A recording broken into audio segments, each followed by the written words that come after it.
பெங்களூர் லால்பாக்கு நுழைவாயிலில் மரக்கிளைகள் ஒன்றோடு ஒன்று இணைந்து உருவான பசுமை குகை பார்வையாளர்களை கவருகிறது. இயற்கையே செதுக்கிய இந்த கிரீன் ஆர்ச்வே சுற்றுலா பயணிகளுக்கு புகைப்பட ஸ்பாட்டாக மாறியுள்ளது. நான் சொல்லிதான் தெரியணுமா? அனைவருக்கும் வணக்கம். இந்த வீடியோ பிடிச்சிருந்தால் சப்ஸ்கிரைப் பண்ணுங்கள், லைக் பண்ணுங்கள், ஷேர் பண்ணுங்கள்.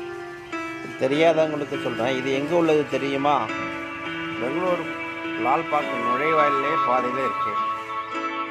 மரக்கிளைகள் ஒன்றோடு ஒன்று இணைந்து வளர்ந்த பசுமை குகை கிரீன் ஆர்ச் டியூனல். இது எப்படி உருவானது?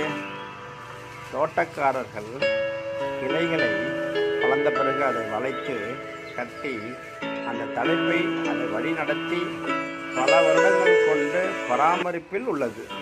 செல்ஃபி ஸ்பாட், குடும்பங்கள், குழந்தைகள் ரசிக்கும் நேச்சுரல் ஃபோட்டோ ஃப்ரேம், பறவைகளுக்கு, தேனீக்களுக்கு சிறிய வாழிடம், வெப்பத்தை குறைத்து குளிர்ச்சி தருகிறது. நடைபாதை சுத்தம், ஒளியில் புகைப்படம், சிறப்பு வார இறுதி கூட்டம் அதிகம். இந்த அழகை ரசிக்க உடனே வாருங்கள்.